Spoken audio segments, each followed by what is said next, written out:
Ang karong Pasko, dugay na nato ni ginahimo nga natay firecracker ban, importante nga mutuman mo balaod. Kay modakpan mo, kabayad mo, ni mapriso mo. Okay? So, mas maayo na nga dugay naman nato ni ginahimo address Davao good. Dako kay nga factor good. Dako kay nga factor. Nutrition sa early stages of development sa bata, mo dad-on ni hantod sa hantod siyang kinabuhi. Very well. Lee Kuan Yew also said that, feed your children. Very well. So if you want, kasi kita mga leader, lumalabay lang ta. The next generation na mapuli sa to, dapat mas bright, mas himsog sa to. That is the dream, no? Yes, mga dream na to. Si Mayor, di bantayan ako ni every time, very idealistic na yung orin. Kung nasa quiet na building pa doon ganin. Dili, so i-consider gipon nako pero wala may mahitabo og nako sa bukid, dapat agi ko sa gobyerno. In your younger days, especially nagkasalimuha to mga UP students kaniya to. Naging kay tendency mag-center left ka or left pero when you grow older and as you mature, now that I would say I'm already matured, mas you see things that wider, mas flexible. Ano, tumukatawa lagi ko. Oy, you are asking us if there is no tomorrow. No? You may lose your power, you will lose your life the following day. Hindi mo alam, di ba? Po kayo ito nga punto ko, speaking of investing sa children and future generation, actually Mayor, delikit pala na ito, no, last week we also launched kaning Dabawenyo disiplinado nga program na tama, bago na ko napakuntanan sa media po, mo po nag-iingon ako, kailangan na mo invest ato future. Kung gusto mo invest ato future, mo invest ato mga kabatanunan. Sila mag-imusunod, pag abot panahon, sila may magdumala na. Sila na po'y mahimong mayor, mahimong mga, unsa ba dire, mga politiko, trabahante sa gobyerno. Kanya kung incapacitated sila, asa atong kaugmaon anay. Diba? Di man pwede nga hantod sa hantod, pugnan na ito atong mga posisyon. Kung naay mas muabot, na mas maayo, nga kaya yun, hatag na ito sila ka.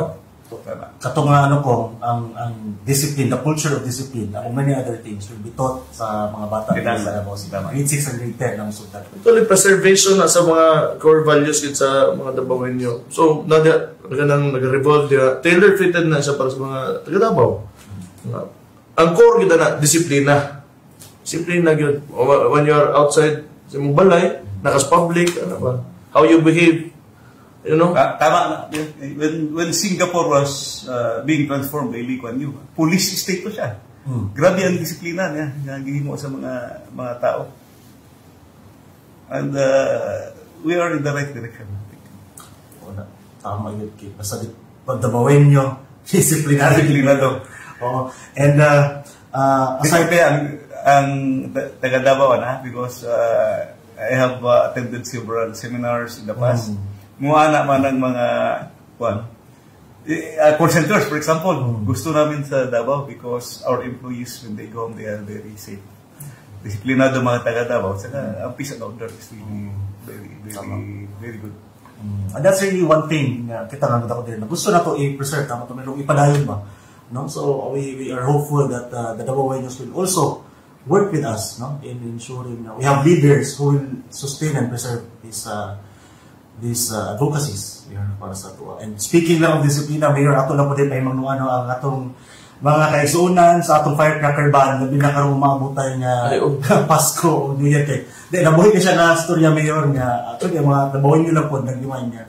Dili sa Davao, dagat ang mga bisita nami, ban on firecracker and di korban po na ito kaya nagap na parties o ano. So, Mayor, moto ang mga pipila nato kamay isgutanan kung unless napakay gusto nga mga share sa atong mga viewers karon po. Magpasalamat lang mo, Mayor, basta pasalamat ko Harvey sa programa basta Dabawenyo. Thank you for inviting me here and it's a good very good sharing of our ideas and experiences. Napalay part 2 ko katong imong pohon. Yes, mag-assignment pa ko analysis sa budget. Live na to sa maisog sabay na to.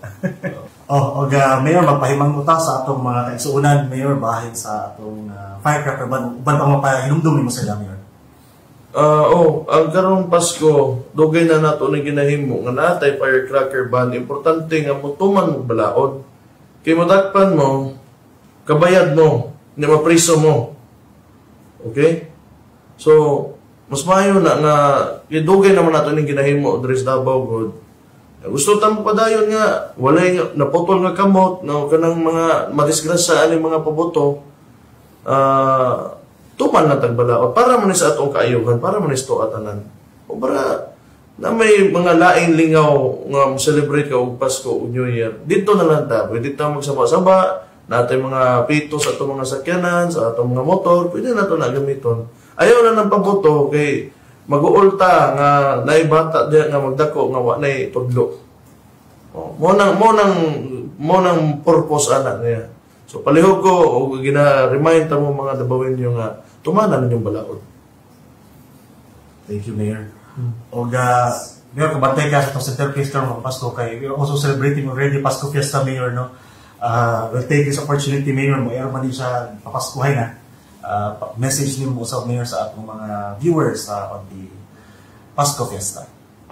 Pasko. Merry Christmas. O kanang mabuhi mo, magpadayon mo aning kalibutanan ni nga malipayon unta. Mao gyud ang gusto. Importante ang kalipay, importante ang pamilya. O may mga suod ng mga amigo. So enjoyan ninyo ang Pasko kauban tong mga tao nga ginanaay kuan ganang gina-value gyud ninyo. So okay. Dili pa, Mayor, sa atong mga greeting.